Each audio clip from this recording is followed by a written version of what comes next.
uno de los elementos curriculares clave de la programación didáctica, y en el que más determinante es la acción docente, es el diseño de situaciones de aprendizaje. Y es clave porque sus características van a determinar la acción docente, pero también porque supone la confluencia del resto de elementos del currículo durante la práctica del aula.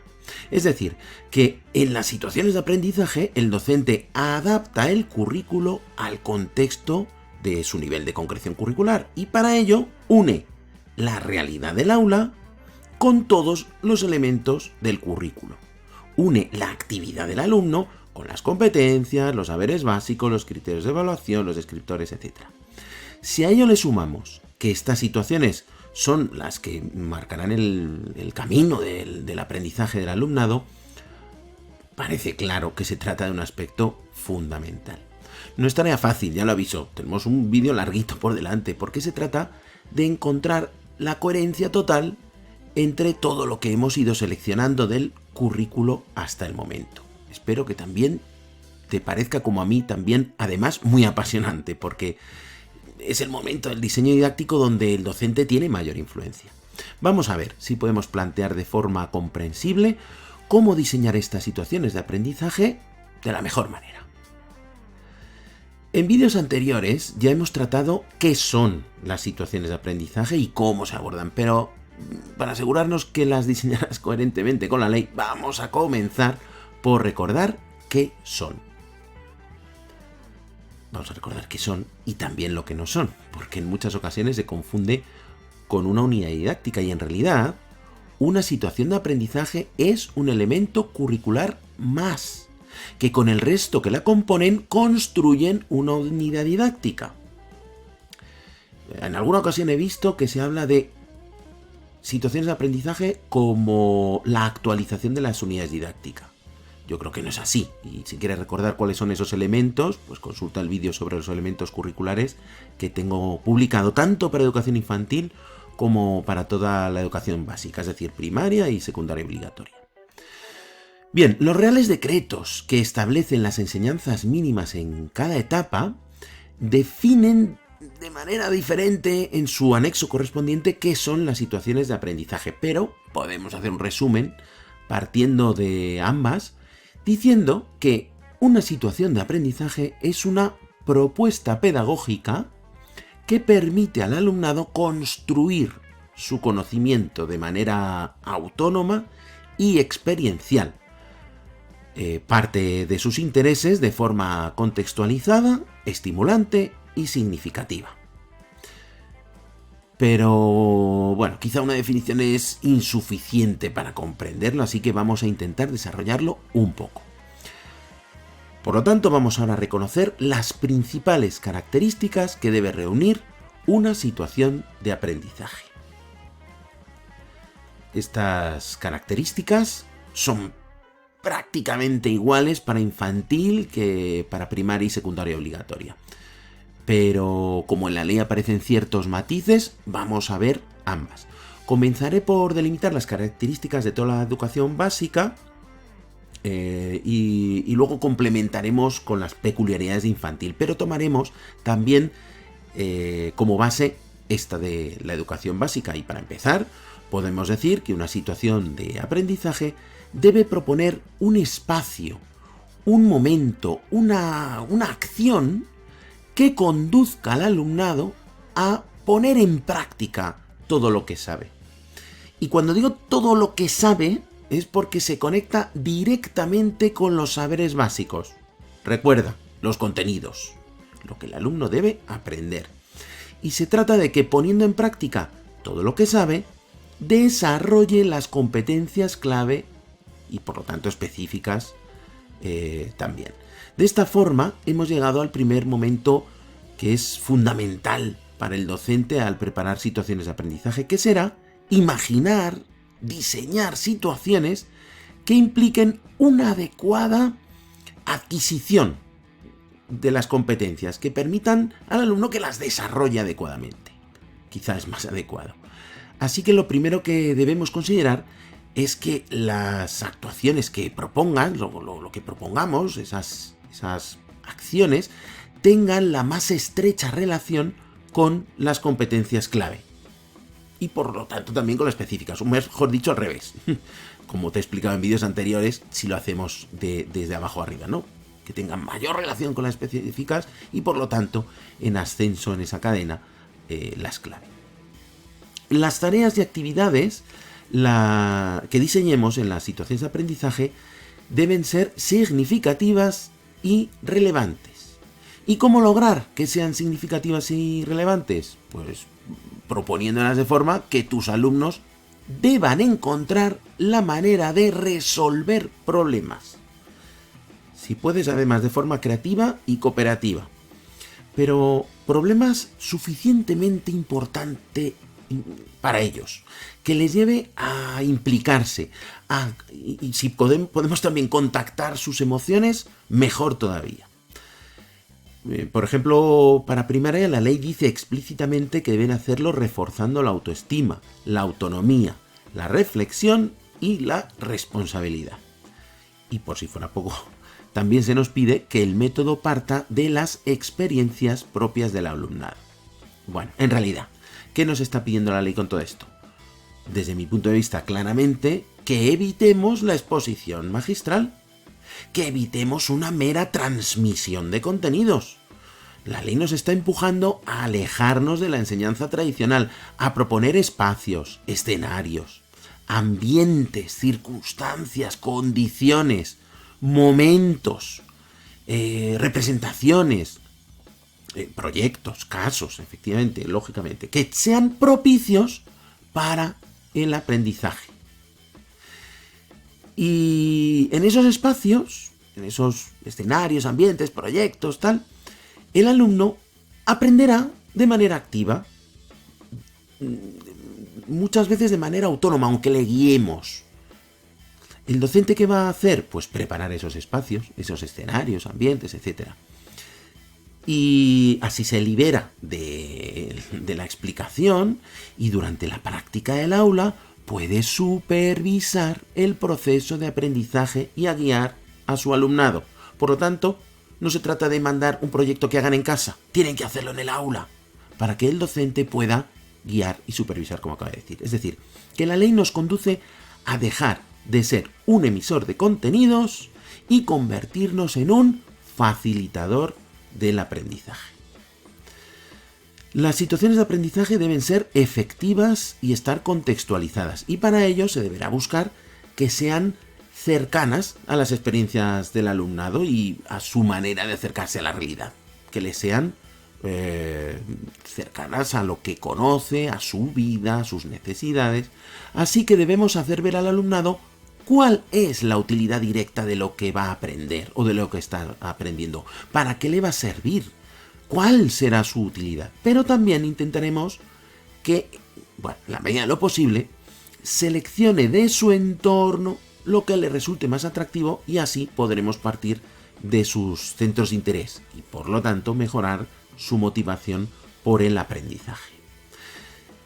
Debemos diseñar retos o problemas de cierta complejidad, no problemas sencillos que se solucionen en una hora o en una sesión. Y deben hacerse, cierta complejidad, pero además atendiendo a la edad, al desarrollo madurativo del alumno, ¿no? Con la intención de ¿qué? De que para resolverlos, esto en educación primaria o secundaria obligatoria, se pongan en movimiento los saberes básicos adquiridos en el área desde la que se proponga. O áreas también, en plural, en caso de que se proponga un aprendizaje más interdisciplinar o por ámbitos. Vamos, donde se mezclen varias áreas o materias, que sería lo más adecuado desde esta perspectiva, todo se ha dicho. Y en educación infantil, permitidme aquí que haga un inciso, se ponga en movimiento lo aprendido en las 3 áreas. Esto lo habéis trabajado siempre en infantil, porque siempre habéis trabajado de manera globalizada. En ambos casos, a partir de la realización de distintas tareas y actividades.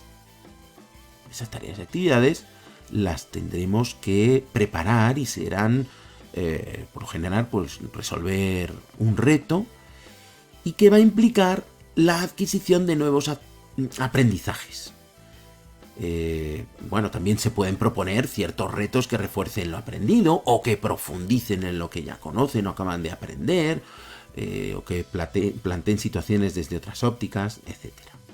Estos retos, tareas o problemas, debemos diseñarlos intentando que conecten entre sí todo lo que van aprendiendo y conseguir también aplicar dichos aprendizajes a su vida cotidiana. En realidad, se trata de aproximarse a la vida real o que vean cómo se pueden aproximar a resolver cuestiones que pueden ser útiles para su vida real de manera global. De hecho, así todos nosotros en nuestra vida cotidiana, en el trabajo, nos enfrentamos a situaciones, a problemas, a tareas. Lo hacemos de manera autónoma y las resolvemos utilizando todo lo que sabemos, todas nuestras habilidades y nuestras capacidades las ponemos en movimiento para conseguir resolver ese problema. Y generalmente, ¿qué hacemos cuando resolvemos un problema así? Pues que obtenemos un aprendizaje. Pues eso es lo que queremos conseguir en nuestros alumnos, que obtengan un aprendizaje. La diferencia está en que en la vida real el aprendizaje, bueno, pues se da de manera espontánea, no hay una dirección o una intención que es la que se pone siempre en todo proceso didáctico. Y además ahora se orienta hacia el desarrollo de ciertas competencias y no olvidemos a un determinado perfil. Desde el propio preámbulo de la ley y pasando por, iba a decir todas, bueno, pues si no todas, casi todas, o una ingente cantidad de sus modificaciones en apartados, artículos y disposiciones adicionales, insiste en incorporar estas tres cuestiones. El DUA, el diseño universal de aprendizaje, el incorporar o atender a los ODS, a los Objetivos de Desarrollo Sostenible, marcados en la Agenda 2030 de Naciones Unidas, y al tratamiento de la competencia digital. Y destaco esto aquí porque considero que ambos tres afectan a la preparación de nuestras situaciones de aprendizaje. El DUA, pues porque nos va a exigir contemplar la diversidad del alumnado en cuanto a inclusión, sí, pero ojo, también en cuanto a ritmos de aprendizaje, tipos de inteligencia, diferentes formas de comprensión de nuestro alumnado, etc. Y esto va a implicar un diseño que proporcione alternativas diferentes al alumnado, pues por ejemplo permitiendo que elabore los productos finales en diversos formatos, o permitiendo que exprese lo aprendido utilizando canales comunicativos diferentes, o planteárselo nosotros también por canales comunicativos diferentes, llegando incluso a que pueda trabajar de diversa manera. Lo dice además en la ley, diversos agrupamientos, individualmente, por parejas, por equipos, en grupo grande. Bueno, en este caso una buena estrategia es proponer diferentes actividades de diversa índole y así que atiendan a diversas capacidades, necesidades, etc. También la ley nos impone contemplar los objetivos de desarrollo sostenible porque están presentes en cualquier aspecto de la ley. Estrategias, orientación de áreas y materias, la forma de abordar ciclos y etapas, su tratamiento en el proyecto educativo también está, bueno, hasta las decisiones de escolarización, yo qué sé, en la propuesta de procesos de formación del profesorado, bueno, en todos los lugares. En definitiva, no podemos olvidar incorporar acciones que redunden en una educación para el desarrollo sostenible en cualquiera o en varios de sus objetivos. Los tendremos que tener muy presentes, por tanto. ¿Cómo podemos hacerlo? Bueno, de múltiples formas, proponiendo actividades que promuevan el respeto, el cuidado con el medio ambiente, la cooperación, etc. Pero también haciendo ver cuáles son los objetivos planteados y la importancia que puedan tener para el futuro. Bueno, también es cierto que si la orientación metodológica se ciñe a la participación activa del alumnado tomando decisiones, resolviendo problemas, realizando acciones concretas en su entorno, como por ejemplo estoy pensando ahora mismo en aprendizaje-servicio, que esto lo hace directamente, bueno, pues ya con esto es verdad que estamos llevándolos a la práctica en gran medida. Y en cuanto a la competencia digital, debemos tener muy en cuenta que la ley nos plantea un tratamiento constante, nos obliga a llegar mucho más allá del dominio de dispositivos o dominio de aplicaciones. Nos hace contemplar la competencia digital más ya, o además, como un espacio, como el ambiente en el que se desarrollará el alumnado. Y bueno, pues para ello podremos proponer que utilicen herramientas digitales para crear presentaciones, por ejemplo, proponerles que hagan investigaciones en línea, que trabajen con datos en matemáticas y los analicen, que incorporen en las situaciones de aprendizaje, o que incorporar nosotros en las situaciones de aprendizaje actividades que fomenten el análisis crítico de la información que encuentren iba a decir internet, bueno, la información que encuentren, que proponerles la evaluación de la fiabilidad de las fuentes de información, que resuelvan problemas utilizando herramientas digitales y que utilicen las herramientas colaborativas en línea. Y para ello tendremos también que enseñarles a tomar medidas de seguridad en línea o evitar comportamientos de riesgo. También utilizar herramientas para fomentar la creatividad, la creación de vídeos, la animación, creación de juegos. Bueno, ya trataremos ejemplos de todo esto más adelante. Si proponemos situaciones de aprendizaje siguiendo todos estos puntos, estaremos desarrollando la metacognición en el alumnado. Es decir, le estaremos enseñando a aprender a aprender. Estarán aprendiendo a aprender. Y por lo tanto, les estamos preparando para la vida, porque en el futuro van a tener que aprender así, por sí mismos también. Las características de las situaciones de aprendizaje, como había dicho, en realidad son comunes para las tres etapas, pero vamos a recordar aquí algunas peculiaridades que ya extraje de la ley en vídeos anteriores, que te recomiendo revisar, pero vamos a hacer aquí una breve, rápida revisión.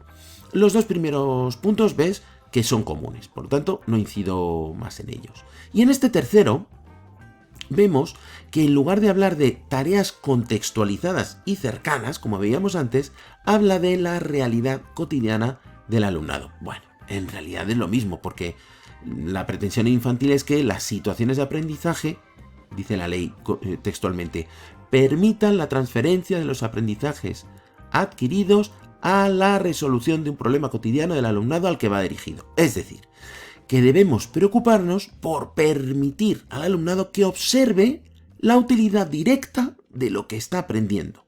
Bueno, esto es muy parecido a lo que decíamos antes para primaria y educación secundaria. De igual forma, en el siguiente punto, veíamos para la educación básica que se debían proponer tareas y actividades significativas y relevantes. Sin embargo, como nuestro alumnado infantil no tiene el mismo desarrollo madurativo, pues, por ejemplo, no puede dedicar tanta atención durante tanto tiempo, no puede abordar tanta complejidad, etc., se expresa de otra manera. Que el docente diseñe retos o problemas de cierta complejidad atendiendo a la edad y desarrollo madurativo de su alumnado. Que cambia mucho, por cierto, de etapa en etapa, de curso en curso, en esta etapa de infantil, pero diría yo casi de mes en mes, ¿no? Y bueno, para resolverlos, que ponga en movimiento todo lo aprendido en las tres áreas. Y así proponer un aprendizaje globalizado. Pone en práctica o plantearemos la manera de que ponga en práctica de manera globalizada los saberes básicos a partir de las tareas y actividades, retos, etcétera, que les vamos a ir planteando. Finalmente, en infantil, también se incide en la necesidad de contemplar el diseño universal de aprendizaje, la educación para el desarrollo sostenible, el tratamiento total de la competencia digital y la metacognición. Pero propone algo diferente, y es que se aborde desde un enfoque crítico y reflexivo. Bueno, si quieres ampliar información sobre esto, puedes ver el vídeo sobre los elementos curriculares en infantil y también otro específico que tengo sobre los enfoques o paradigmas del currículo.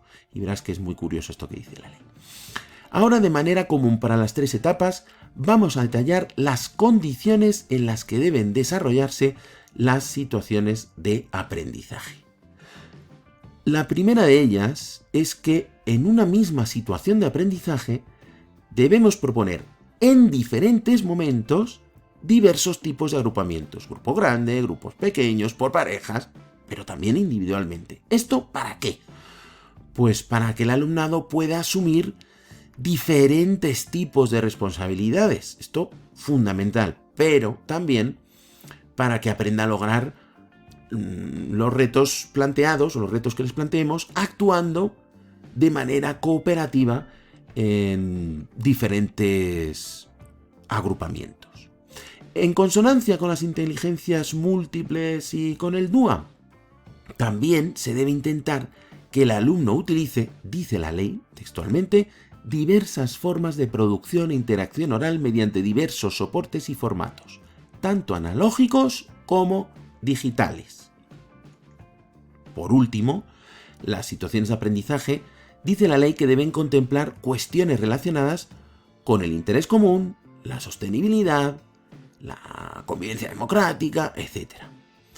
La intención es que en el futuro pueda responder de manera eficaz a los retos que se le planteen. En definitiva, tras todo lo que hemos visto, cualquier situación de aprendizaje debe enfocarse desde alguna metodología activa. ¿Por qué? Porque cualquier metodología activa va a responder perfectamente a todo lo que requieren las situaciones explicadas. Así que antes de profundizar en estas situaciones de aprendizaje, recordemos algo sobre las metodologías activas.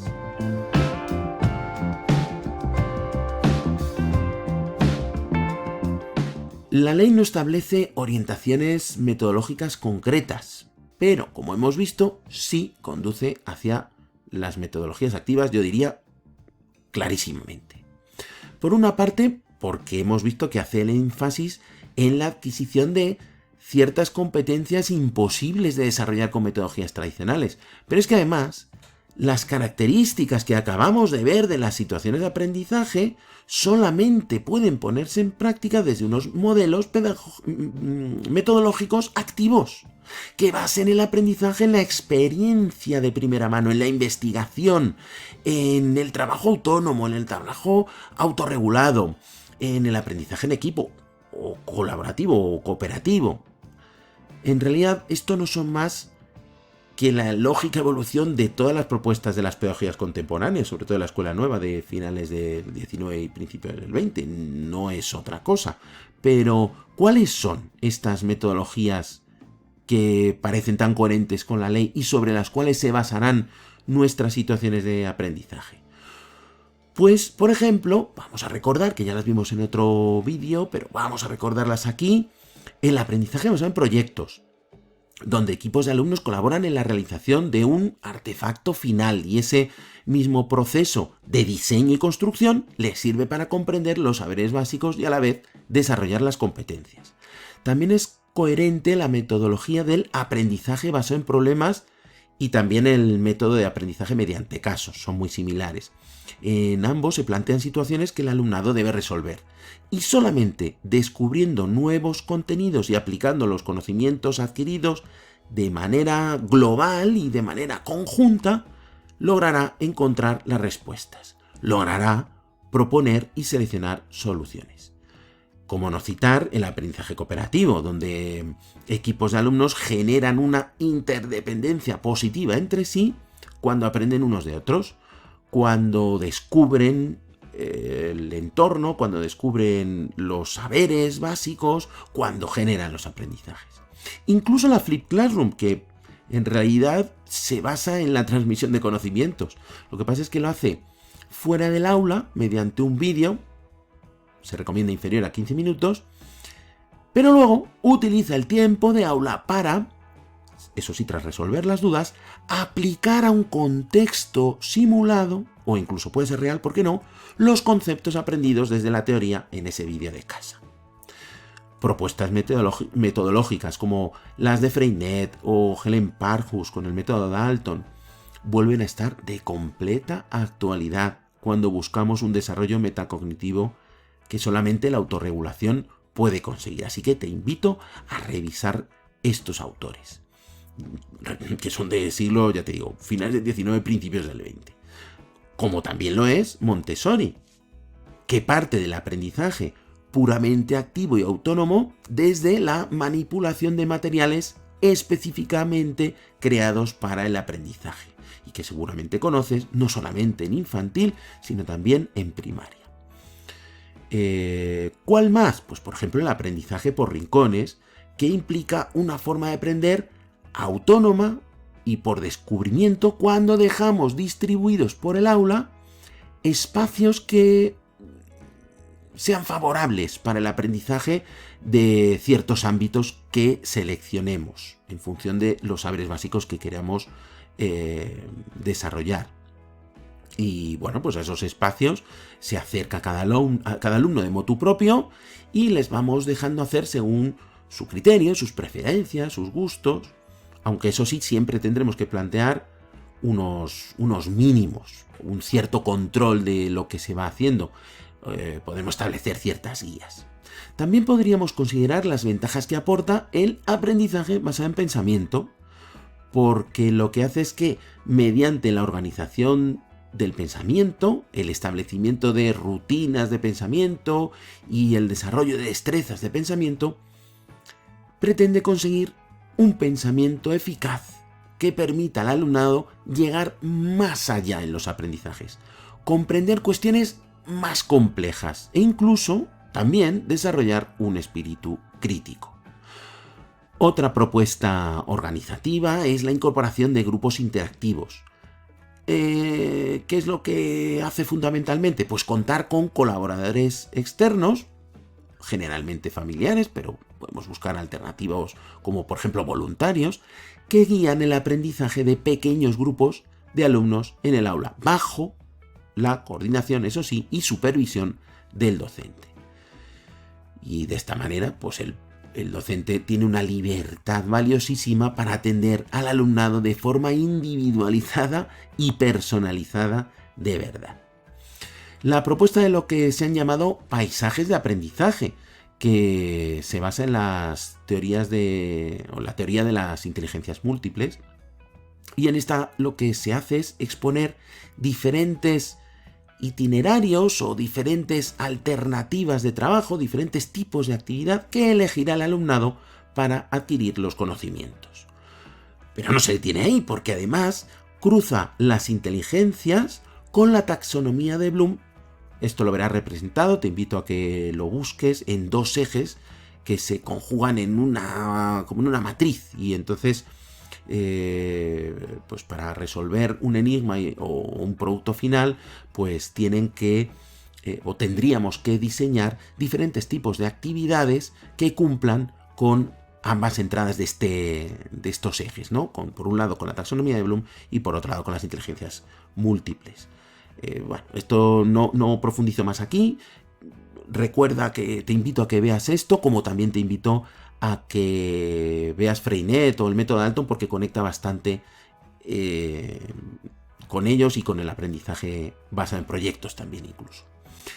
También la gamificación, aunque bueno, yo no sé si es tanto una metodología como una técnica de aprendizaje, porque puede ser adoptada por varias metodologías, pero bueno, sea lo que sea, me da igual. ¿En qué se basa? También es verdad que por un lado tiene la desventaja de que basa el aprendizaje en lo que es la motivación extrínseca. Es decir, que basa en un refuerzo en lugar de una motivación intrínseca hacia el propio aprendizaje, que es la deseable. Bueno, merece ser citada por su gran popularidad, por un lado, pero también debemos reconocerlo por su efectividad.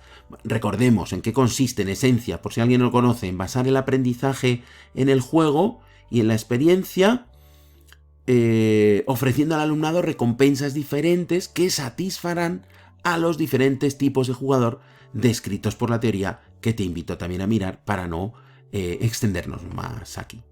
Con la emergente inteligencia artificial, seguro que van a recobrar vida las propuestas de aprendizaje adaptativo. Estas lo que hacían era utilizar la programación informática y ofrecer así, en un programa que se plantea, a cada alumno un camino de aprendizaje diferente. ¿Pero en función de qué?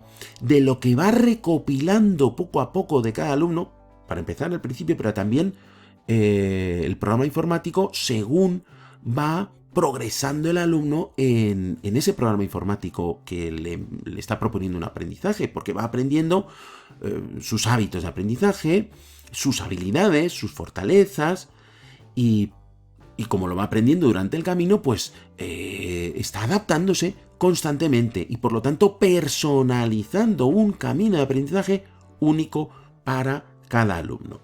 Como digo, esto existe desde hace décadas, pero estoy convencido de que con la inteligencia artificial volverá con mayor fuerza. Bueno, podríamos continuar con un sinfín de métodos, como el método de David Cole, basado en la teoría de aprendizaje experiencial, y ya no digamos si nos detenemos en métodos específicos para cada área o para cada materia, como el método ABN para matemáticas, etc. Pero este recuerdo que he hecho muy superficial de estas metodologías en que nos hemos detenido, espero que al menos nos sirva para enmarcar la forma en que se deben diseñar las situaciones de aprendizaje. Por lo tanto, ya podemos pasar al punto central de este vídeo, que es cómo diseñar situaciones de aprendizaje.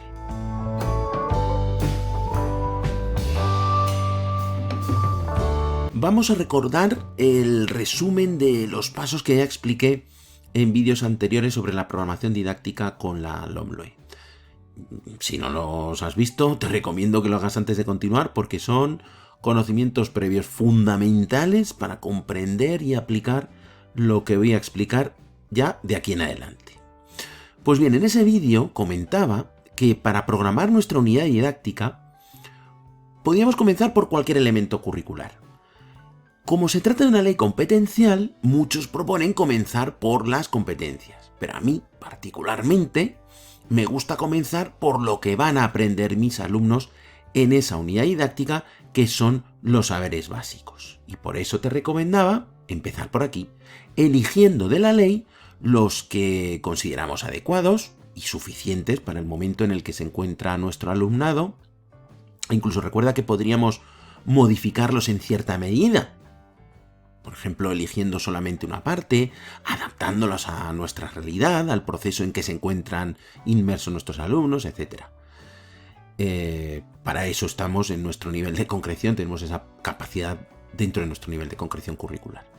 Después, de acuerdo con tales saberes básicos, también de acuerdo con el área y el contexto, elegimos una metodología que observemos adecuada para posteriormente, y fundamental, de forma coherente con ella y también con los saberes básicos elegidos, hacer una lluvia de ideas de posibles situaciones de aprendizaje e incluso esas actividades previas, trabajos, retos, propuestas, etcétera, que estén integradas en esas situaciones de aprendizaje.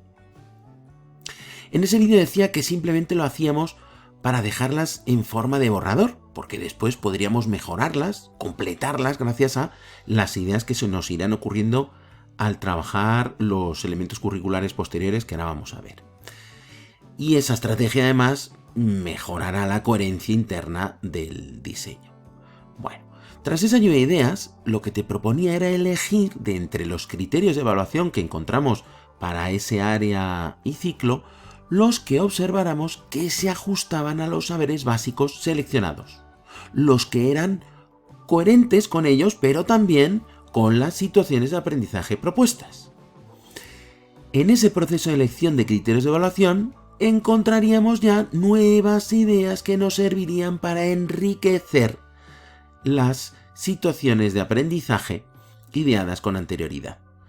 Las podríamos completar o bien perfilar, encontrar nuevas actividades, todo ello, como decía, con la ventaja interna de que incrementaremos esa coherencia interna de nuestro diseño. Pero lo más importante es que estos criterios nos van a ser útiles para la evaluación. Esto es lo importante, no lo olvidemos. Después, como cada criterio de evaluación se encontraba bajo el paraguas de una competencia específica que pretende desarrollar, lo que hacíamos era no solamente leerla, también la anotábamos, que luego la poníamos en una ficha, recuerda, e incluso llegábamos a comprobar si también podía servirnos para aportar ideas diferentes a las que ya nos habían surgido, para que enriquecieran de nuevo todas esas ya en cierta medida mejoradas situaciones de aprendizaje que habíamos ideado al principio. Para acabar te proponía, eso sí solamente en la educación básica porque no existen en infantil, buscar cuáles eran los descriptores del perfil de salida con los que se conectaba, que para empezar debíamos ir valorando en qué medida cada uno de ellos estaban realmente relacionados con las situaciones de aprendizaje y así ya decidir si lo seleccionábamos o no. Otra vez, podíamos contar con que también podían servir de nuevo para completar, mejorar, perfilar las situaciones de aprendizaje imaginadas o las actividades incorporadas en esas situaciones de aprendizaje. Recordemos que no nos teníamos que ver obligados a asumir todos los descriptores, solamente aquellos que considerábamos adecuados y coherentes. También te recomendaba anotarlos para presentarlo en la unidad didáctica de manera ordenada, conectada. Bien, hecho ese resumen de los pasos de la programación, me gustaría poner ya ejemplos concretos de situaciones de aprendizaje, pero, como en ambos reales decretos de enseñanzas mínimas de infantil y primaria se dice, en ambos anexos, en el anexo tercero de las dos, que es sobre las situaciones de aprendizaje, que éstas deben partir, y cito textualmente del de infantil, pero es prácticamente igual al de primaria y secundaria obligatoria. Deben partir, decía, del planteamiento claro y preciso de los objetivos que se esperan conseguir y cuyo logro suponga la integración de un conjunto de saberes básicos. Para tratar ahora estos objetivos, que hasta esa parte final de la ley no se han citado, porque solamente se han tratado los objetivos de etapa, debemos identificarlos como los que siempre hemos conocido como objetivos didácticos. La pregunta que puede surgir, dado ese sutil tratamiento en uno de los anexos finales de la ley, es si ¿es obligatorio incluir unos objetivos didácticos en la programación? Mi respuesta inicial es que no, porque no aparece como prescriptivo ni en la LOE ni en los reales decretos de currículo de ninguna de las etapas. Tampoco los he encontrado en los decretos de currículo de las comunidades que he consultado. Desconfío que existan en ninguno. Es verdad que no puedo negarlo categóricamente. Si te interesa alguno en particular, consúltalo. Ahora bien, independientemente de esto, ¿es recomendable incluirlos? Bueno, pues eso es otra cosa. Según lo que aparece en la cita que hice anteriormente del anexo 3 de ambos reales decretos, parece que sí. Aunque bien es cierto que pueden solaparse con los criterios de evaluación, y entonces quizá mi recomendación sería que no. Para empezar, se redactan igual.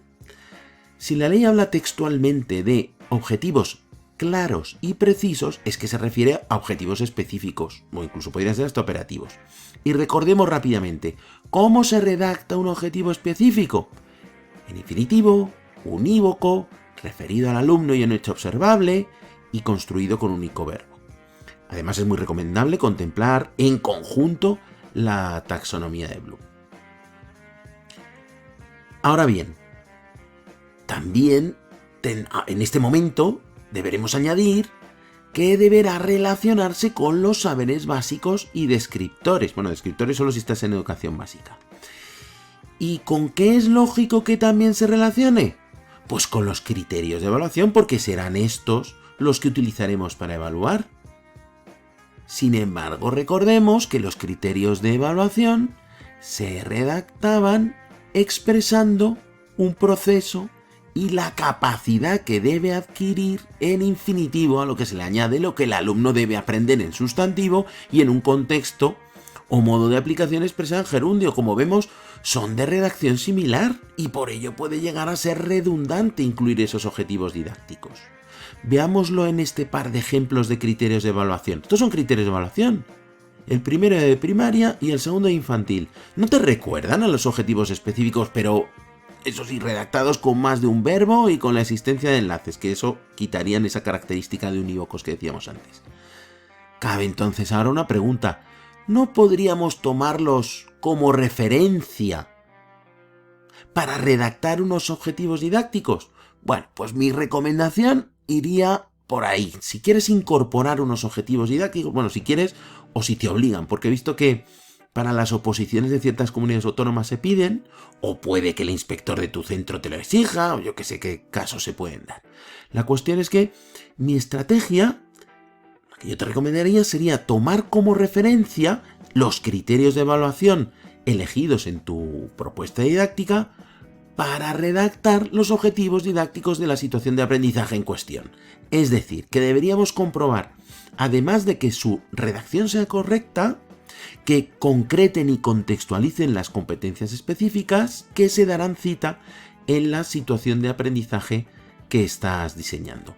Vamos a verlo de manera práctica a partir de los ejemplos que vimos en los vídeos anteriores sobre el diseño didáctico en la LOMLOE. En el vídeo de primaria habíamos elegido el criterio 2.4, este de aquí, proponer respuestas a las preguntas planteadas, comprobando la información y los resultados obtenidos con las predicciones realizadas. Lo habíamos elegido en ese vídeo como ejemplo, porque tenía relación con cómo se iba a desarrollar la situación de aprendizaje propuesta. Se trataba de un escape room en el que les preguntaríamos sobre los saberes básicos elegidos en nuestra programación y necesitarían hacerlo comparando cierta información que nosotros les íbamos a proporcionar. Y luego además les pediríamos que hicieran predicciones con todos los datos y que finalmente compararan los resultados con lo que habían previsto. Bueno, teniendo todo esto en consideración, junto con la redacción del criterio que ves aquí, se me ocurre que podemos redactar como objetivos específicos los siguientes. En primer lugar, que el alumno será capaz de establecer predicciones de adaptabilidad de los seres vivos en un determinado hábitat. Un segundo objetivo, comparar las diferencias y similitudes de sus predicciones con los resultados encontrados en el entorno natural y podríamos acabar finalmente con un tercero que pudiera ser extraer conclusiones sobre cómo cada ser vivo observado ha cubierto sus necesidades. Así habremos propuesto 3 objetivos didácticos bien conectados con la situación de aprendizaje que te acabo de explicar así muy rápidamente, con los saberes básicos y también con uno de los criterios seleccionados, este de aquí, y por lo tanto así con toda la cadena curricular, competencias específicas, descriptores operativos, competencias clave, incluso objetivos de etapa y perfil de salida. Me gustaría subrayar que no tiene por qué hacerse así. De hecho, comencé diciendo que ya con los criterios igual no es tan imprescindible incorporar estos objetivos didácticos. Ahora bien, como sí puede resultar recomendable, como algo aparece también así en la ley y puedes considerarlo oportuno o te es requerido, como decíamos antes, esta es la estrategia que te propongo para hacerlo. Ponemos otro ejemplo ahora conectado con el que veíamos en el vídeo sobre el diseño didáctico en educación infantil con la LOMLOE. Bueno, te voy a proponer la misma estrategia, lógicamente, que es utilizar los criterios de evaluación que ya hemos seleccionado durante nuestro diseño y también recordar cómo era la propuesta de actividad para imaginar la redacción de posibles objetivos didácticos relacionados con criterios, saberes básicos, etc.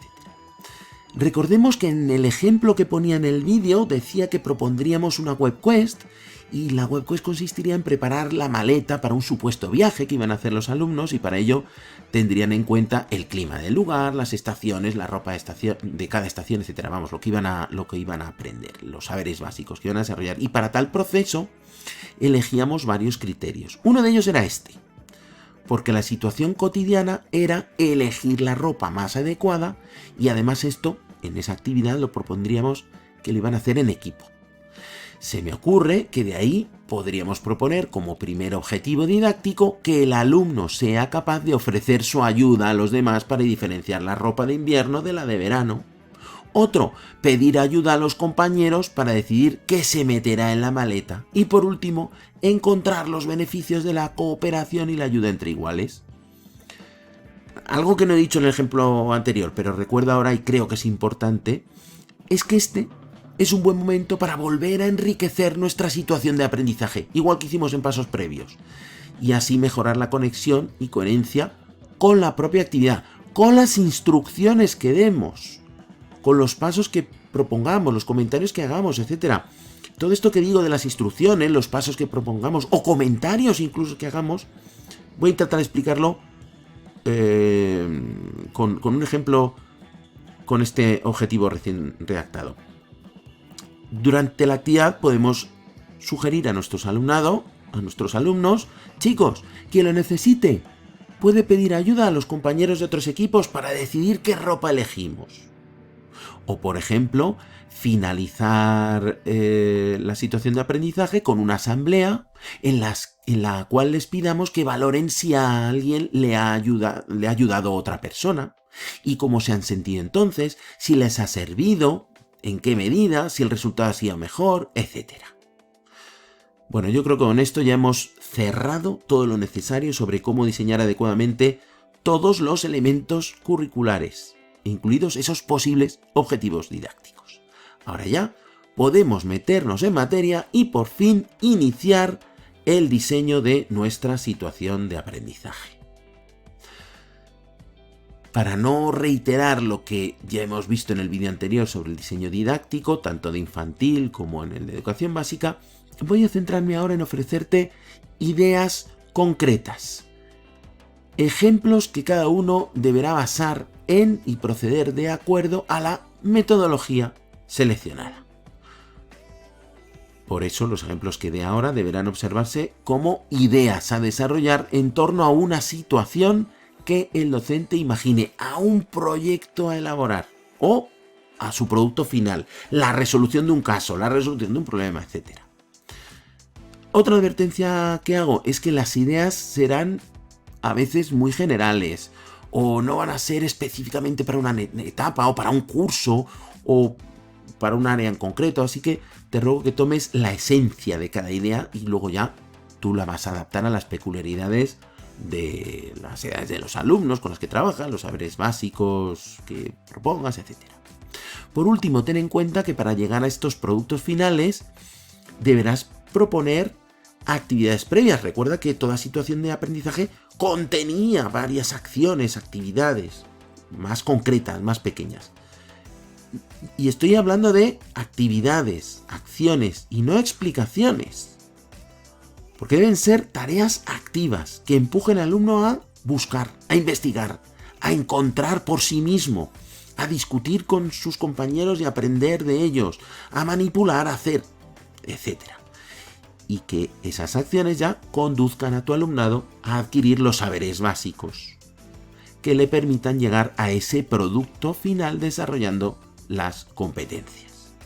Pero además, recuerda que debes proponer actividades individuales, por parejas, pequeños grupos, gran grupo, que conecten su realidad con la más cercana, que comiencen de lo más sencillo y concreto a lo más complejo y abstracto. Bueno, el resto de características hemos repasado hace poco y que no vamos a repetir ahora. En resumen, vamos a proponer a nuestro alumnado un gran reto, o bien la resolución de un problema, o la respuesta a una gran pregunta, o la presentación de un proyecto final, o un artefacto, o un diseño, que vamos a representar, en este caso, con esta corona. Imaginemos que para primaria es que, sensibilizados ante la situación climática, deben diseñar un folleto o un tríptico que proponga acciones personales o sociales que colaboren en la mejora medioambiental. Ese folleto es el producto final. Si fueran de infantil, en lugar de un tríptico, pues les puedo proponer que hagan un cartel, por ejemplo. Esto ahora no importa mucho, porque enseguida vamos a ver multitud de ejemplos de productos finales. Antes de que inicien el diseño de su producto, les propondremos ciertas acciones, tareas, retos que les prepararán para ello, es decir, momentos que les permitirán aprender adquirir los saberes necesarios para lograr el producto final con éxito. Así, por ejemplo, les podríamos proponer una actividad primera en la que buscaran en Internet los principales orígenes de la degradación ambiental. En infantil podría ser que eligieran fotos de situaciones que observen beneficiosas o perjudiciales para el medio ambiente de manera individual y luego las valoramos entre todos cuando cada uno explique por qué las escogió, las podemos ir seleccionando nosotros. Otra actividad en la que diseñen una encuesta sobre hábitos personales. Para infantil podríamos hacer una lluvia de ideas de preguntas y las anotas. Después les pedimos que pasen la encuesta a su entorno más cercano y la traten estadísticamente con posterioridad para elaborar ciertas gráficas que les permitan extraer conclusiones que utilizarán con posterioridad porque como siguiente actividad les propondremos que realicen un experimento en el que compararán los cambios en la planta que tengamos una pequeña maceta en un entorno de degradación ambiental controlado y provocado frente a otra planta en otra maceta en un entorno beneficioso y que anoten los cambios y que los contrasten. Bueno, esto en infantil lo podemos reducir a comprobar lo que ocurre con semillas que plantan. Unas riegan bien y otras muy poco. Utilizáis vasos de color para identificar cada tipo, por ejemplo. Luego les pedimos que vean un vídeo que hemos seleccionado sobre la acción del ser humano sobre el medio ambiente y que a partir de ahí reflexionen primero individualmente y luego por equipos sobre sus propios hábitos y cómo mejorar su impacto medioambiental, para luego llevarles a una web que calcula la huella ambiental de los habitantes de una casa y que la cumplimenten con su familia. Luego les pediremos que participen en un juego de mesa que hemos diseñado o adquirido o conseguido de alguna entidad acerca del medio ambiente. Organizaremos una visita didáctica a un museo interactivo sobre el medio ambiente en el que les pediremos que respondan a un listado de preguntas que solamente podrán responder observando e interactuando en dicha visita. En infantil la visita se pautaría más para que no se perdieran y, lógicamente, intentando sustituir las preguntas por evidencias de trabajo o fotos que saca el docente, etc. Y en el aula les propondremos una actividad en la que descubrirán las fracciones mediante el doblado de hojas de papel, comparándolas con los dípticos, con los trípticos. Les daremos de alta individualmente en una aplicación web de diseño de folletos en la que les proporcionaremos pequeñas tareas que les permitan descubrir las funcionalidades básicas de esa aplicación y finalmente compartirán por parejas lo aprendido en esa aplicación para hacer pequeños y sencillos prototipos de folletos muy simples. Bueno, todo esto en infantil lo obviaríamos porque habíamos decidido hacer un cartel físico, pero podíamos proponerles también, ¿por qué no?, utilizar un programa de presentaciones para que aprendieran a insertar imágenes y alguna instrucción más de ese tipo así de sencillo. Después de todo este proceso, después de todas estas actividades previas, ya podrán ir trabajando en su proyecto, porque tienen a su disposición todas las herramientas, todos los conocimientos necesarios para ello. Bien, es cierto que no es imprescindible esperar al final. Pueden ir construyendo su proyecto poco a poco mientras van recorriendo las actividades marcadas por el docente. Bueno, esto dependerá mucho de las características propias del producto final, de las edades de los alumnos, las actividades que propongas, la temática tratada incluso, qué sé yo. En nuestro caso lograrían un tríptico o un cartel muy fundamentado, muy bien preparado, muy bien argumentado. Que luego incluso podrían distribuir por el barrio, ¿por qué no? Si te das cuenta, en realidad, este producto final ha sido una excusa, una motivación para desarrollar sus competencias y adquirir los saberes básicos. Hecha esta primera aproximación, vamos a proponer varias ideas de productos finales y de posibles actividades también que espero te sirvan como referencia para que luego tú ya diseñes las tuyas propias. Vamos a proponer un primer bloque sobre la redacción de escritos. La primera idea que te propongo en este primer bloque es la redacción de cartas. Podemos pedir a nuestros alumnos que redacten la carta que escribiría un personaje histórico o un autor, un científico o un filósofo ante determinado hecho o situación que planteemos. Es decir, que se ponga en su lugar de manera que sea coherente con su pensamiento. Así, haciéndole pasar por ese personaje, les vamos a obligar a comprender en profundidad su pensamiento, sus planteamientos, etc. En lugar de una carta, podríamos pedir que abriera un hilo en una red social, puede ser propia de nuestra plataforma de aprendizaje si es que la tenemos, casi mejor, o externa, siempre que cumpla con ciertos requisitos de seguridad. Y además, utilizando este tipo de aplicaciones, hay algo que he visto muy útil, que es proponer al resto de compañeros que interactuaran con ese supuesto personaje. Así vamos abriendo mucho más las posibilidades. Otra alternativa sería que cada grupo, tras un determinado proceso de aprendizaje, escriba un correo electrónico a un ayuntamiento, a una asociación, a un organismo internacional, con la intención de que se haga eco del hecho que quieren denunciar, producto de todo el proceso de aprendizaje. Y esto va muy en consonancia con ese enfoque crítico que aparece en el decreto infantil.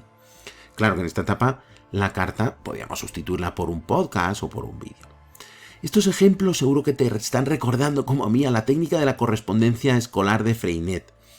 Esa que lo que proponía era poner en contacto a tus alumnos con otros de otros centros y así que intercambian realidades, costumbres, incluso hasta idiomas, y además que tenía un sentido de ida y vuelta, vamos, que había contestaciones, que luego esas contestaciones las acompañaban de dibujos, pasatiempos, adivinanzas, etc.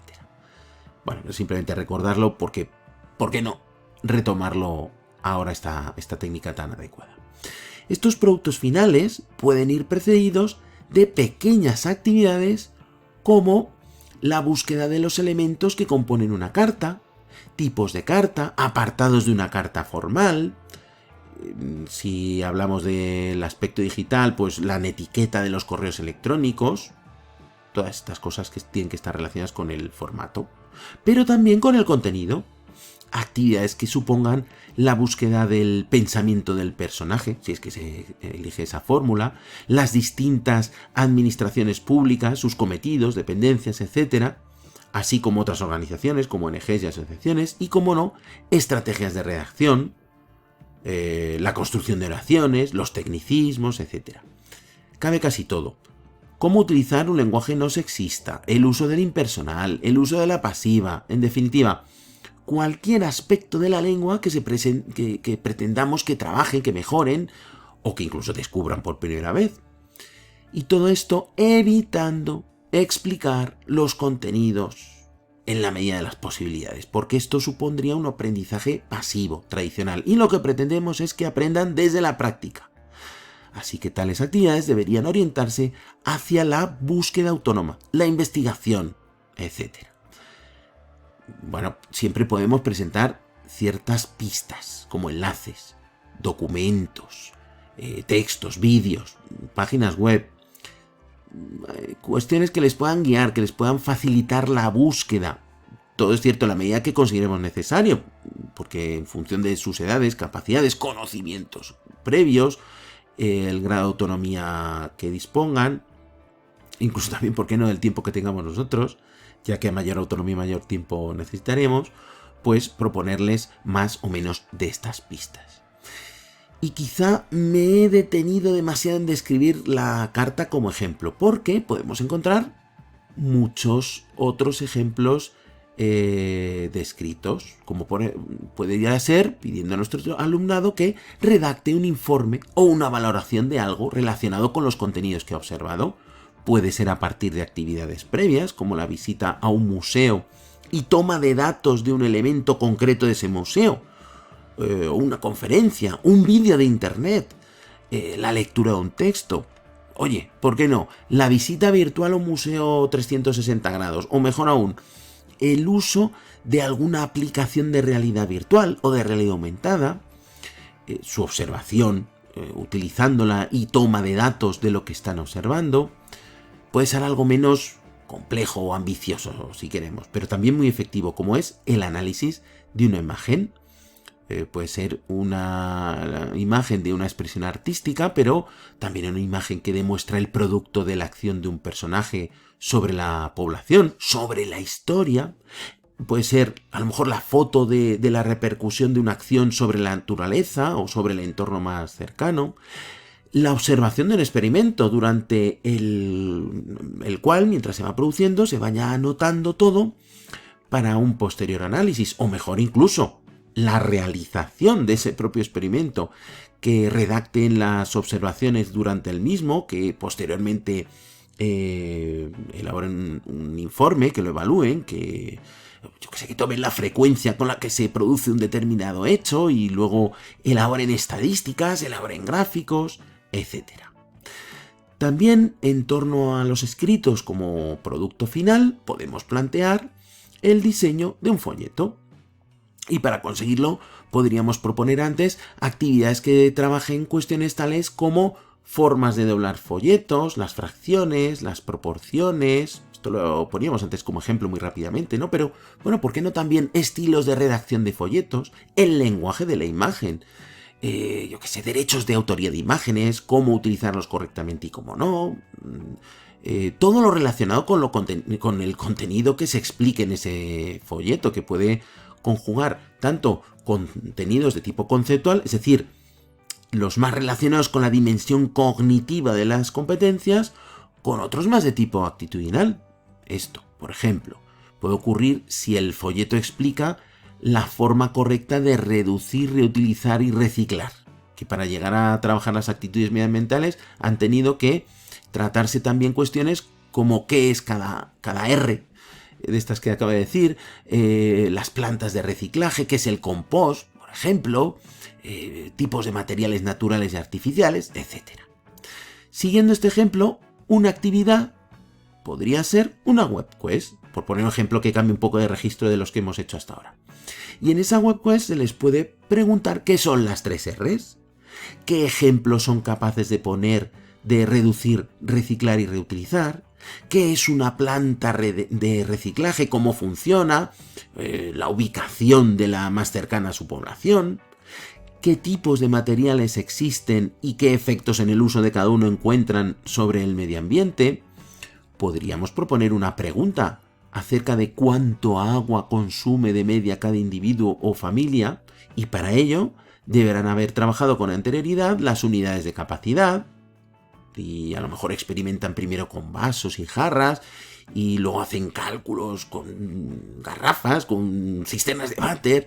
Finalmente se les puede pedir que consulten datos estadísticos del consumo de agua en una determinada población y que traten esos datos comparándolos, extrayendo medias y elaborando unas conclusiones finales. Y para responder a todo ello, se basarán en los enlaces propuestos en el apartado de recursos de la web quest, que luego podrán ampliar autónomamente. El producto final de esa web quest sería, lógicamente, el folleto informativo. Esta sería una situación de aprendizaje y ese folleto, pues, podrían, ¿por qué no?, editarlo digitalmente, publicarlo en la web del colegio, por ejemplo. Pueden imprimirlo y distribuirlo por el barrio, por la población. Bueno, por acabar con estos ejemplos de proyectos escritos, vamos a recorrer rápidamente varias ideas más. Por ejemplo, podríamos solicitar a nuestro alumnado que redactara la biografía de un autor, o mejor aún, porque eso al final se puede copiar muy fácilmente, que escriban su propia autobiografía relacionada con los contenidos trabajados en las actividades previas. Una crítica literaria puede ser un buen producto que, además de la propia lectura del vídeo, les hayas propuesto trabajar en ciertas actividades previas, pues por ejemplo los libros de texto, los estilos narrativos, las descripciones, las oraciones subordinadas, etc. Después el docente les puede guiar hacia el análisis y crítica de esos aspectos.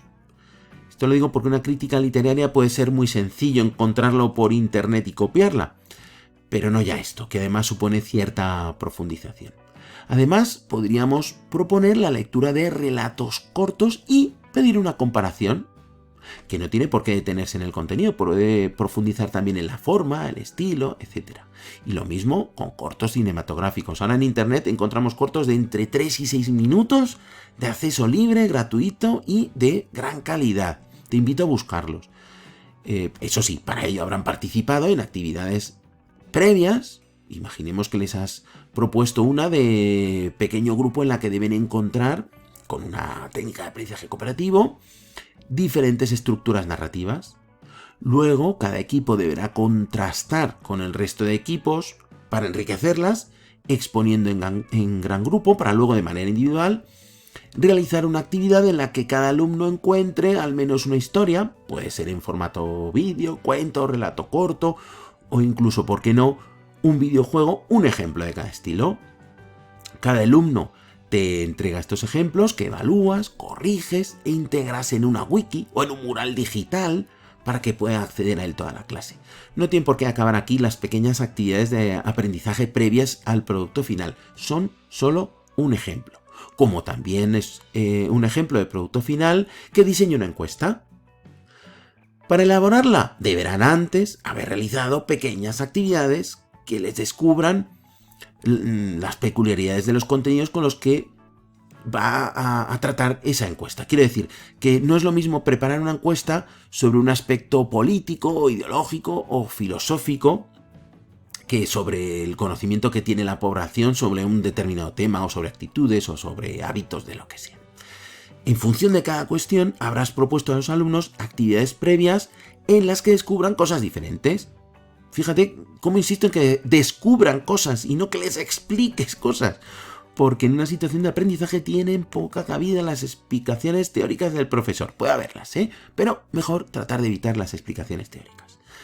Siempre que vengan precedidos de actividades, de tareas, de retos, cómo no, podemos solicitar los escritos más tradicionales, como pueda ser la elaboración de esquemas, resúmenes o mapas mentales. Por ejemplo, si como actividades previas les pedimos que observen y anoten la evolución de la sombra de un objeto a lo largo de un día, que establezcan hipótesis de por qué puede ocurrir esto, que busquen información al respecto y la contrasten, etc. Luego ya podríamos pedir un esquema o un póster o incluso una ilustración de la rotación terrestre, por ejemplo. Todo lo que hemos descrito hasta el momento son escritos, pero también podemos proponer como producto a nuestro alumnado una narración que no solamente es válida para educación infantil. Por ejemplo, podríamos pedir que transformen un relato histórico o la biografía de un autor o un hecho matemático o un hecho natural en un cuento o en un relato fantástico que tienen luego que contar o que tienen que grabar más bien. Y esa grabación puede ser en audio y constituye un programa de radio o el supuesto podcast que el personaje haría de su vida en una especie de diario personal. Bueno, aterrizando esta idea sobre un ejemplo. Podríamos pedir que grabaran un podcast de unos pocos segundos de tiempo por cada momento que vive una abeja.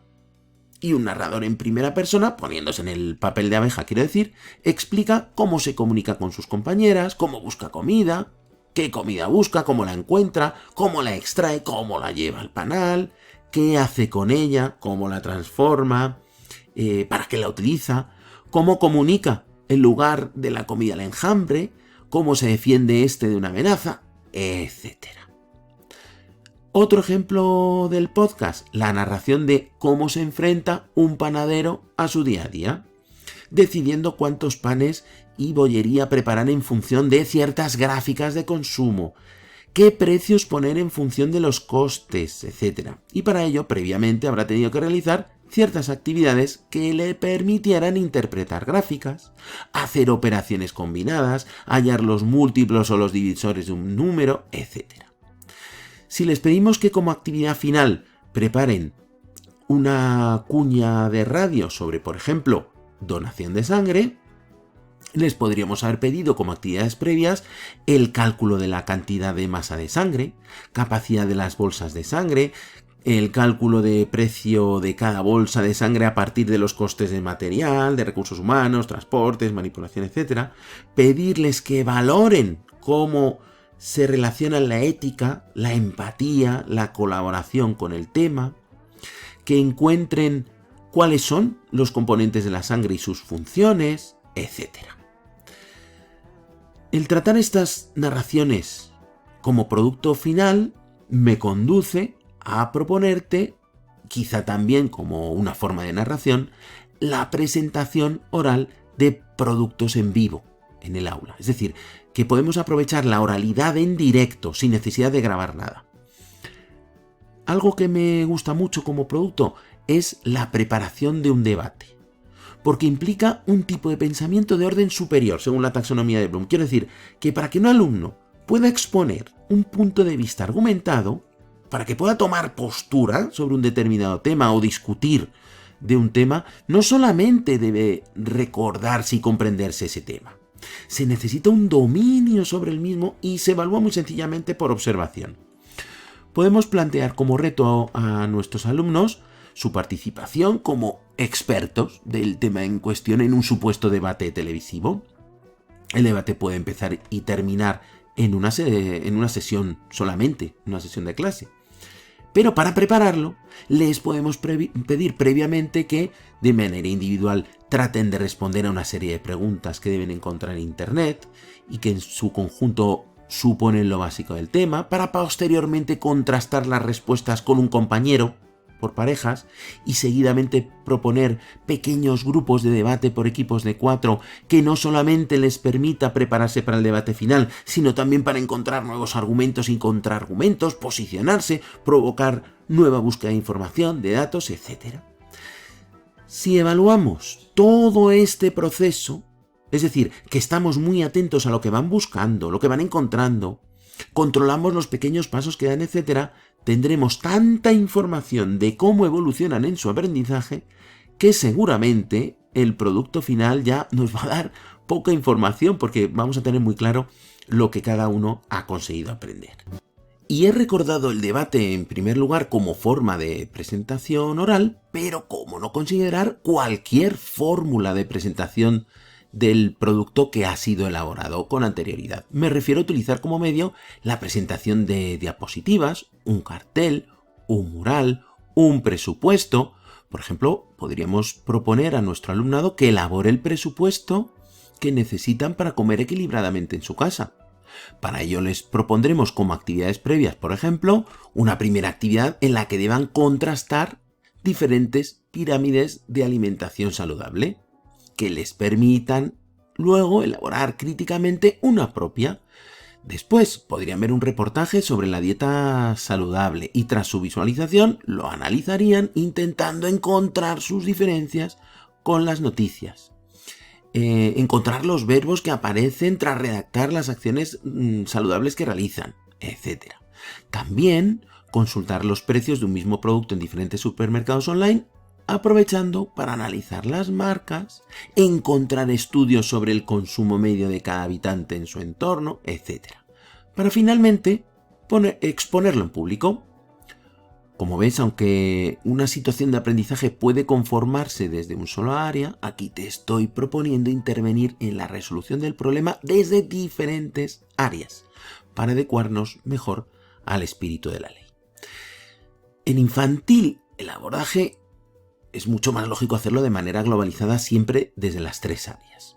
Lógicamente simplificando los procesos que acabo de proponer y, lógicamente, sustituir los saberes básicos que he dicho por los propios de su nivel. Por ejemplo, la presentación del mural que han elaborado vendrá sustentada o provocada a partir de actividades previas como bailes o canciones aprendidas en un vídeo en lugar de un reportaje, o de la lectura de un cuento en lugar de la pirámide alimenticia, juegos digitales o analógicos que trabajen la cantidad y el orden como forma de acercarse a los números, etc.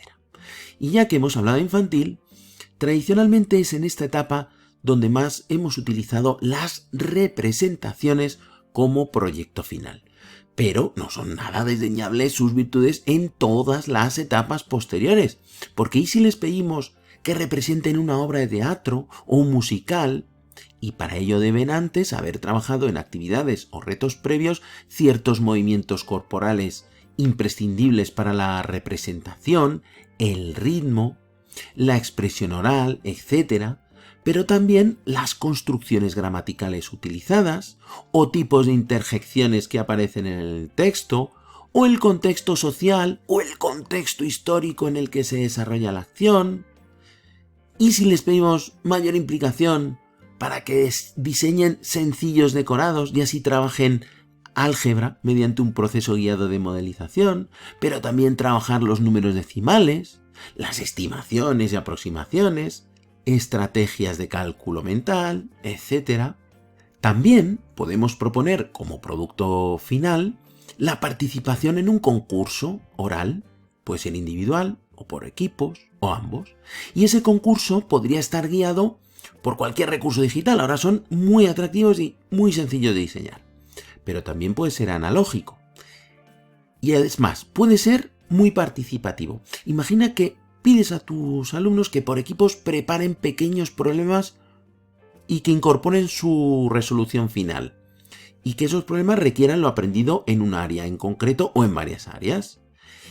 Luego ya el docente, tras su valoración, devuelve al resto de la clase en un formato concurso y va puntuando tanto a quienes logren resolverlo por tiempo o por calidad o por lo que estime oportuno, pero también a quienes imaginaron el problema, valorando su originalidad, su pertinencia, su dificultad, etc.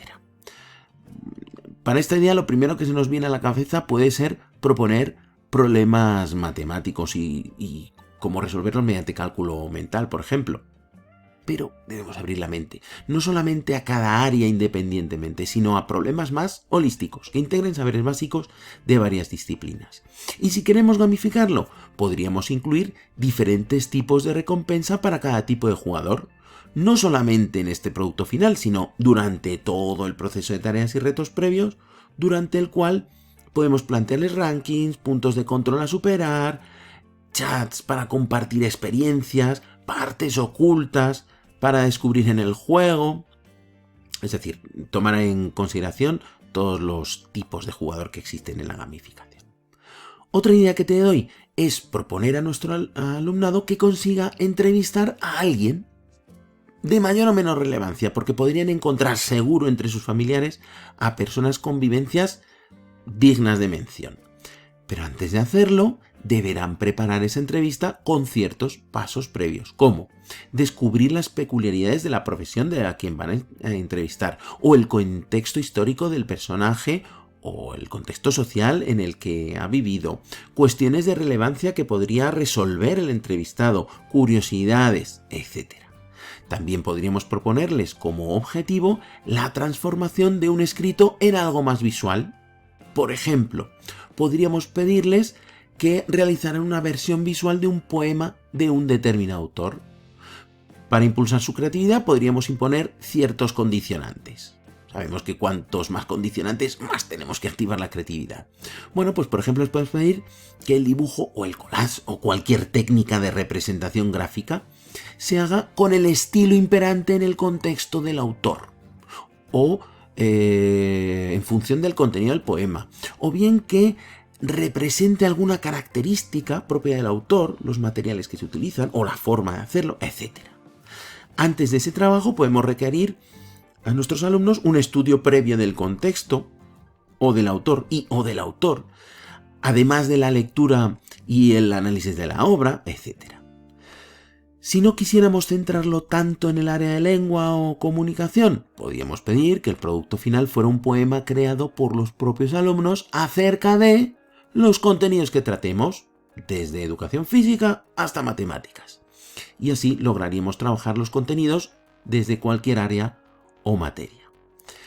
Esta orientación desde cualquier área o materia, o el abordaje desde diversas áreas a la vez, también se puede conseguir si les proponemos como producto final su participación en una exposición fotográfica. La temática de la fotografía puede estar marcada por el docente en función de los saberes básicos que quiere incorporar. Alguna experiencia sí he visto donde primero se trabajaban las figuras y las formas geométricas con ciertas actividades por descubrimiento, después se analizaban sus similitudes y diferencias para después identificarlas en el entorno más cercano, es decir, buscarlas en la señalética, en pictogramas, en construcciones de la zona, etc. Y finalmente se trataban de representar en fotografías que cada equipo llevaba a concurso tras su selección. Bueno, quizá esta propuesta esté demasiado centrada en las matemáticas para tu gusto. Podríamos proponer también el conocimiento del entorno en el que saquen las fotografías, la crítica al estado en que se encuentra lo que se ha fotografiado y sus causas, el civismo. Podríamos trabajar la semiótica, los pictogramas y la inclusión, por tanto, etc. Y la fotografía creada puede haberse utilizado para la exposición, como en esta propuesta se plantea, pero ¿por qué no? Podría haber sido para un concurso o simplemente para intercambiar dentro del mismo aula o con otras clases del mismo centro. Y de la misma manera que hemos tratado la fotografía, podríamos hacer con cualquier forma de expresión visual, como pudiera ser, por ejemplo, el guión, planificación y dibujo de un cómic. O también, ¿por qué no?, la grabación de un cortometraje, porque ambas podrían ser válidas como producto final. Para preparar ese cómic o grabar ese cortometraje, que lógicamente también irá precedido de un guión, el grupo de alumnos deberá haber realizado ciertas actividades que les conduzcan no solamente a comprender el lenguaje propio de dichos medios, sino sobre todo los contenidos que se tratarán con ellos y que coincidirán con los saberes básicos que hemos elegido.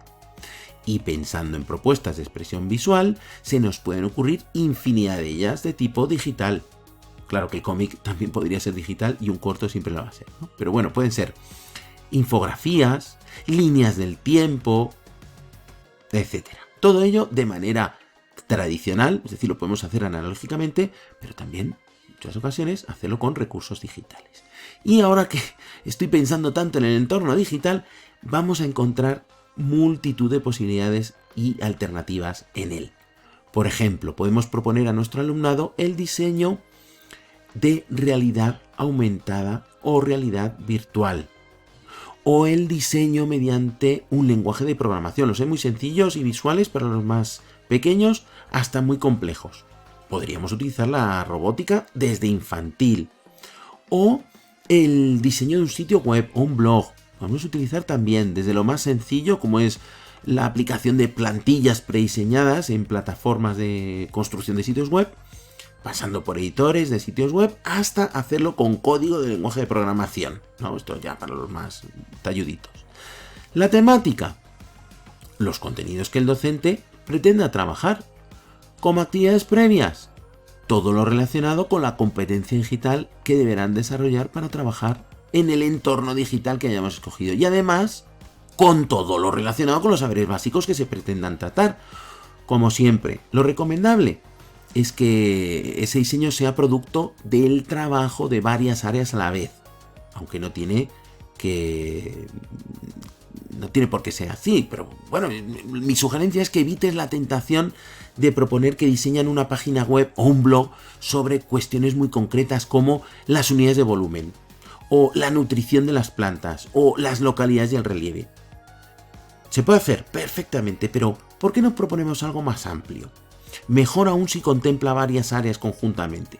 Por seguir con lo que estábamos hablando, podríamos proponer el diseño de una web o de un blog sobre el embalse de nuestra localidad.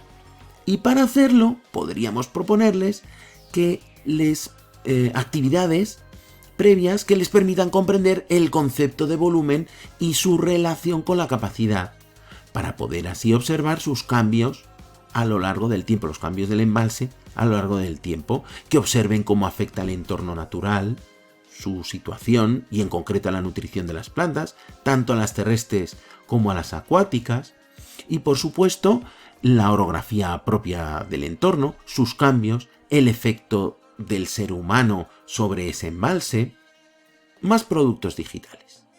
Podríamos apoyarnos en mapas digitales o cambiar totalmente de registro y proponer los mapas digitales como base para la geolocalización y proponer a nuestro alumnado un geocaching. El geocaching, si no lo conoces, es una tendencia, en realidad es una tendencia de ocio, es como cuando antes ponía como ejemplo el escape room. Bueno, pues es una tendencia de ocio actual y consiste en que ciertas personas esconden tesoros, entre comillas, objetos de poco valor, son generalmente en pequeños contenedores, como el que vemos en esta imagen. Se cierran herméticamente y se esconden, normalmente en el campo, pero también se hace esto en ciudad. eso sin contenedores mucho más pequeñitos, y apuntan sus coordenadas geográficas por GPS. Y el reto es que otras personas, todas desconocidas entre sí, las encuentre. Y al hacerlo, pues intercambia los objetos que encuentra adentro o pone mensajes. Bueno, hay varias fórmulas. Pues bien, podríamos proponer a nuestro alumnado una suerte de gincana utilizando este juego y que en los contenedores esconda como tesoro los productos de las pequeñas tareas previas que les mandáramos y que éstas luego sirvan a quienes las encuentren para aprender lo que han trabajado otros equipos. Lógicamente, así estaremos trabajando no solamente la competencia digital, sino también la interpretación de mapas, la geolocalización y todo, bueno, pues en un contexto muy diferente, atractivo, divertido. Y ya que hablamos de divertimento y de juegos, ¿por qué no pedir a nuestro alumnado que como producto de su trabajo diseñe un juego de mesa? Podemos proponerlo de la forma más sencilla, que sería utilizar las reglas de juegos ya existentes para que nuestros alumnos se limiten a modificar sus retos o sus preguntas para relacionarlos con los saberes básicos trabajados con las actividades previas. Finalmente, se podrían intercambiar todos los juegos creados para trabajar o bien los mismos contenidos de forma diferente o bien que cada juego trate distintos contenidos. Si lo queremos complicar, podríamos pedir que el juego y sus reglas también sean inventados. Y si nuestros alumnos tienen dificultades con ello, siempre podrían pedir ayuda a una inteligencia artificial que les permita ampliar alternativas o encontrar ideas nuevas. Lógicamente, siempre puede crear el juego el propio docente a modo de gamificación o incluso en un entorno de paisaje de aprendizaje, que serían alternativas muy interesantes, y por qué no también usar juegos ya creados que pueden ser adquiridos. En cualquier caso, siempre es necesario proponer actividades que conduzcan a nuestro alumnado a descubrir los conocimientos que les permitirán finalmente superar el juego o las pequeñas partes de ese juego que tratarán sobre esos conocimientos. Creo que es una muy buena oportunidad para mezclar saberes conceptuales, instrumentales y actitudinales, inteligencias corporal cinestésica, musical, matemática, lingüística verbal, etc. Aunque he estado pensando en juegos de mesa tradicionales, no olvidemos, ya que estábamos tratando el entorno digital, que muchos de estos juegos se mezclan con lo digital, con vídeos, y que incluso existen muchos de ellos digitales. Podríamos considerar como tales todos los software de autor que tú como docente puedes diseñar y que también existen espacios donde intercambiar lo que han diseñado otros docentes. Y es que en el entorno digital podemos encontrar infinidad de posibilidades, porque en definitiva cualquier entorno o recurso digital puede servirnos como referencia para solicitar un producto final, como por ejemplo la construcción colaborativa de una wiki, una videoguía turística o una guía turística digital, visitas virtuales 360 grados que antes hemos dicho también, un libro digital. Como siempre insistimos en que estos son productos finales que vendrán precedidos de actividades que por una parte enseñen cómo generarlos técnicamente y por otra trabajen los saberes básicos seleccionados para ese momento. Pero aunque con la ley actual cobra especial relevancia el desarrollo de la competencia digital, no debemos olvidar las innumerables alternativas que tenemos para solicitar productos finales, como pueden ser cualquier tipo de expresión artística como acuarela, dibujo, collage, escultura, productos de tipo manual como maquetas, dioramas, decorar el aula, experimentos y experiencias como experiencias de taller, de laboratorio, trabajos de campo, observaciones, etc. Llegados a este punto del vídeo, podemos decir que sin llegar a profundizar demasiado, hemos puesto distintos ejemplos de artefactos finales o productos finales o diseños o entregables. Y estos productos finales conforman, por una parte, la excusa que proponemos para que nuestros alumnos se vean atraídos al aprendizaje.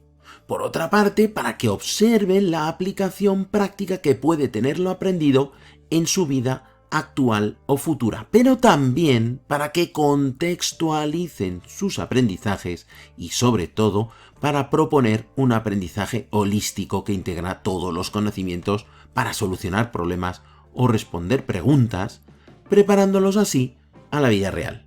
Porque a la vida real, no nos engañemos, nos enfrentamos de esa manera y no segmentada por áreas. Y generalmente he puesto ejemplos de este tipo porque, bueno, pues por un lado son más cercanos al espíritu de la ley, pero también porque considero que es algo más complejo que proponer la resolución de un problema concreto y desde un solo área o materia. Pero esto no quita para que lo puedas hacer así.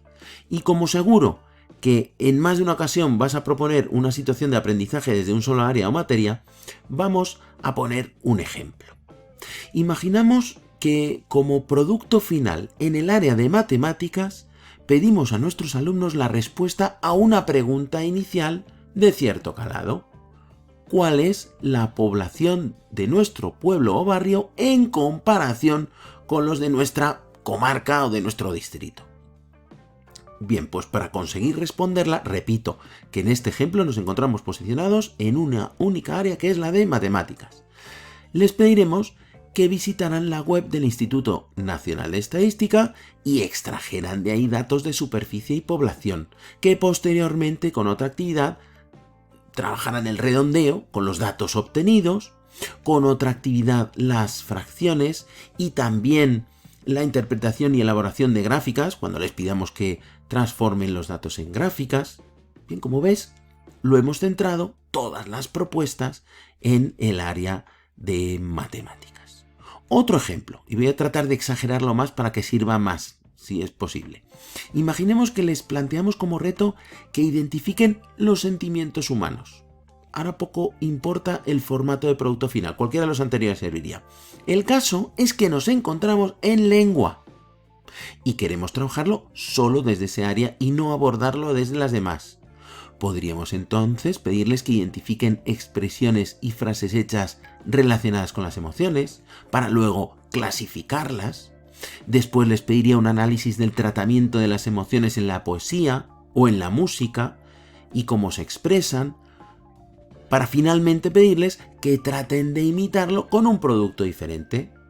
Si te das cuenta, en este caso, hemos planteado una pregunta inicial que nos podría servir para unir el área de lengua con la de valores cívicos, pero hemos evitado por completo hacerlo a modo de demostración de tratarlo desde solo un área. Para ir concluyendo, vamos a echar una mirada atrás y recordar que tanto estos productos finales como las actividades que el docente puede proponer para conducir hacia su obtención deben darse cita en un entorno de aprendizaje favorable, y ese entorno de aprendizaje lo proporciona muy detalladamente cada metodología. Por ejemplo, el producto dentro de un método de paisajes de aprendizaje se genera contemplando siempre no solamente la multiplicidad de diferentes tareas, sino también aspectos tales como las inteligencias múltiples y la taxonomía de Bloom. ¿Por qué? Porque así lo establece ese entorno metodológico. De igual manera, si la situación de aprendizaje que hemos ideado la ubicáramos en una metodología cooperativa, estaremos obligados a que en todo ese proceso el alumnado aprenda con y de otros, estableciendo interacciones y una interdependencia positiva que conducirá a que todos aprendan todo lo necesario. ¿Por qué? Porque esto es lo que marca esta metodología. Si la metodología propuesta es el aprendizaje basado en pensamiento, nos vemos obligados a proponer un entorno que provoque la organización del pensamiento, establecer rutinas de pensamiento y desarrollar destrezas de pensamiento. Y si la metodología elegida se trata de grupos interactivos, presentaremos un entorno con colaboradores externos que participarán coordinadamente con el docente para guiar el aprendizaje de pequeños grupos de alumnos. Todas nuestras actividades y productos deberán estar delimitadas en función de las características de cada una de las metodologías, en función de la metodología que elijamos. Es decir, que en definitiva, como cada metodología es diferente, generará procesos diferentes y por lo tanto influirá determinantemente en el diseño de nuestras situaciones de aprendizaje. Para comprenderlo mejor, vamos a representar aquí con estas dos formas dos metodologías diferentes. Imaginemos que cada una representa una metodología diferente. Bueno, pues cada una, como vemos, marca un contexto diferente. Así que conducirá hacia modos de proceder diferentes y esto condicionará el planteamiento, el estilo de cada situación de aprendizaje que ideemos. Estamos representándolas aquí, esas situaciones de aprendizaje, en color azul. Como vemos, las situaciones de aprendizaje vienen determinadas por la metodología elegida. Puede que en esencia sean muy similares, pero son moldeadas por el método elegido para adaptarse a él. Finalmente, cada una de estas situaciones de aprendizaje, aquí representamos una de esas situaciones de aprendizaje, propondrá la consecución de pequeñas tareas, actividades, retos, etcétera, que permitirán, capacitarán al alumno, le conducirán hacia la elaboración de un producto final, o diseño final, o artefacto, o resolución de un problema de calado, o una resolución de una pregunta. Todas ellas también se ven condicionadas por las características propias de la metodología en que se desarrollan. Todo lo que vemos aquí se ve influenciado por esa metodología. Ya que ya hemos llegado hasta aquí, podemos aprovechar para recordar que durante todo este proceso nuestro alumnado habrá adquirido los saberes básicos que teníamos previstos, desarrollando sus competencias y finalmente evaluaremos su grado de desarrollo mediante los criterios de evaluación. Y este enfoque de las situaciones de aprendizaje nos obliga a modificar también la forma de evaluar. Esto es algo en lo que debemos profundizar y será producto de otro vídeo monográfico. Sé que llevamos mucho tiempo, pero no quiero dejar de cerrar el vídeo, adelantarte aquí que en esencia, cuando no hemos puesto el énfasis en la memorización en ninguna de nuestras propuestas, no tiene mucho sentido los exámenes tradicionales. Sería más recomendable utilizar instrumentos de evaluación como el portfolio o el portfolio digital, el uso de evidencias de aprendizaje, el uso de mapas mentales, sean digitales o analógicos, da igual, el uso de rúbricas, etc.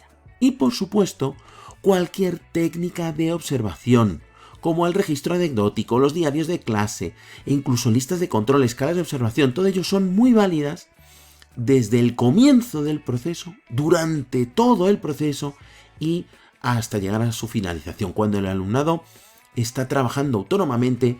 Todas las técnicas de observación son muy útiles. Pero también podríamos usar la entrevista alumno-docente, que es verdad que conlleva una gran inversión de tiempo, pero los resultados evaluativos son inmejorables. En definitiva, cualquier instrumento que no solamente nos sirva para medir, sino también para valorar y así devolver información valiosa para el aprendizaje. Esto es el aprendizaje auténtico, que no solamente observa el grado de memoria de la memorización, el grado de mejora en la memorización, o cómo ha memorizado, cuánto memoriza, sino el resto de procesos que se han dado cita. Son instrumentos que no solamente observan el producto final, sino sobre todo se fijan en el proceso. Ya digo que de esto tenemos mucho que hablar porque también se podrían proponer exámenes, pero habría que realizarlos de manera coherente con todo esto. Pero bueno, ya esto lo trataremos en próximos vídeos. Hasta entonces, espero haberte despejado dudas sobre las situaciones de aprendizaje.